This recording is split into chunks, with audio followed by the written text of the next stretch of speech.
Continuer ce qui Reda il a déjà parlé. Donc moi, après avoir terminé mes études en France, j'ai obtenu mon doctorat en 2010 en chimie. Et juste à la fin, j'ai discuté avec mon directeur de thèse. J'étais vraiment curieuse dans tout ce qui est les produits naturels.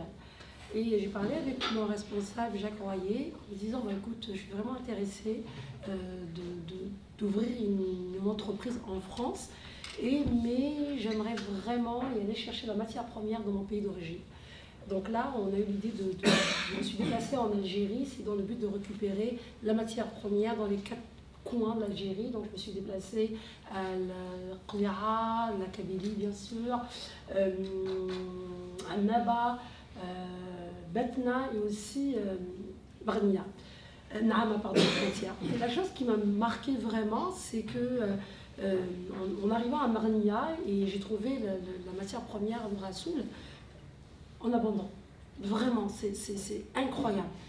Et moi j'étais tellement excitée, puis il y avait une équipe qui sont venus avec moi de le laboratoire à Boumadès, parce que je voulais vraiment analyser la matière première. Je dis, bon, si on a une bonne matière première, pourquoi pas ne pas l'utiliser? Donc j'étais tellement excitée à récupérer cette matière première, donc il y avait des citoyens, ils me regardaient un peu comme une personne extraterrestre. Qu'est-ce que vous faites? Ben, ça m'intéresse, cette matière, le Rassoul et tout. Il me dit, vous êtes sérieuse madame? Prenez-la à volonté, gratuit. Et c'est le même langage que j'ai eu aussi à Rabdaya, parce que c'est une région qui est très riche en argile. L'argile, on a moins 4 types d'argile, c'est la même chose. Prenez-la. En Kabylie, pareil. Donc, je dis, waouh, super, la matière première est gratuite, donc je vais devenir un milliardaire. Donc, on a analysé cette matière première. À ma surprise, que j'ai trouvé, c'est une matière qui était très, très riche en matière active, donc tout ce qui est des composants actifs. Donc, je suis très contente. Je suis partie en France, on les a analysés, pareil en Algérie.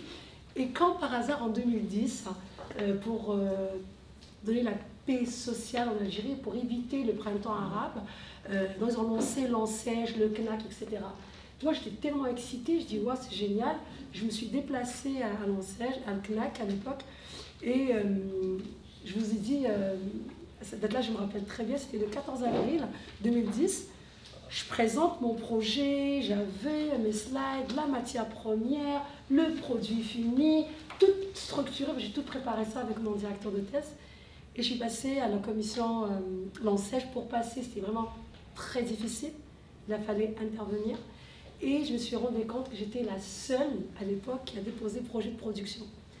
Et 99,99% des projets, c'était location de véhicules. Juste pour rejoindre Reda ce qu'il a annoncé, parce que j'étais présente.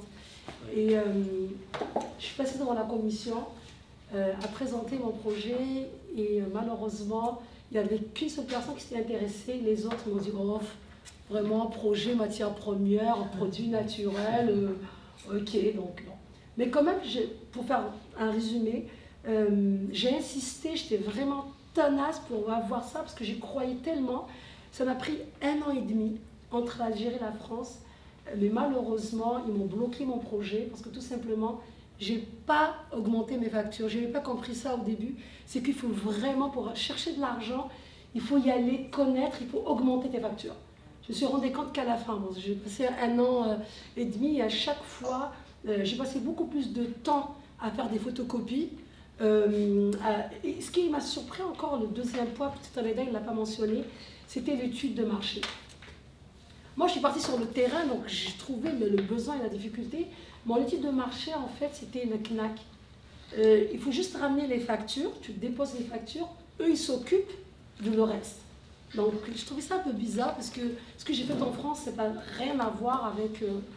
Bon, donc c'était un peu difficile. Donc, du coup, je suis venue ici au Canada, j'ai laissé tomber. J'ai eu l'acceptation de l'ECNAC à date d'aujourd'hui. Et la banque, ils m'ont bloqué pour un petit papier de rien du tout. Genre, c'était le délai. Ils m'ont arrêté. La banque ne veut pas me donner l'argent à cause du délai, parce que au niveau... ok, le troisième problème, en fait, c'était aussi, il faut trouver le local. Même si tu n'as pas démarré, il faut avoir le local. Moi, j'avais la chance que mon père, il avait un garage. Il m'a dit, écoute, je vais te le louer, à prix symbolique. Donc, j'ai réussi à ramener tout ce qu'il faut, mais au final, niet, rien du tout. Le projet a été bloqué à date d'aujourd'hui. Je suis retournée l'été dernier, j'ai fait un suivi pour mon projet, qu'est-ce qu'il me demande? Il faut que tu rembourses le prêt qu'on t'a donné pour la location. Je dis, mais ça, c'était offert à l'époque. Parce qu'au début, c'était 1%. Après, quand ça a vraiment agité en Algérie, ils ont descendu à 0%. Et le prêt qu'ils donnaient pour la location, c'est devenu juste une donation, mais c'est pas... Puis là, quand je suis repartie, je voulais encore rembourser, là, avec toujours de l'espoir.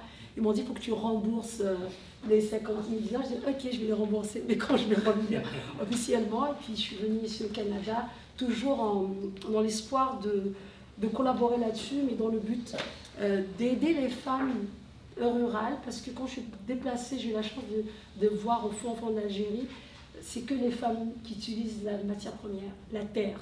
Oui. Donc je me suis dit, pourquoi ne pas aider ces femmes-là si l'entreprise va grandir, c'est vraiment mon objectif. C'est pour ça que je voulais développer aussi au Canada, ici. Donc c'est lancé, Rochalia Bio, c'est le soupe corporel pour toute la famille. Mais mon objectif vraiment, c'est de faire travailler les femmes dans les gens. C'est mon objectif.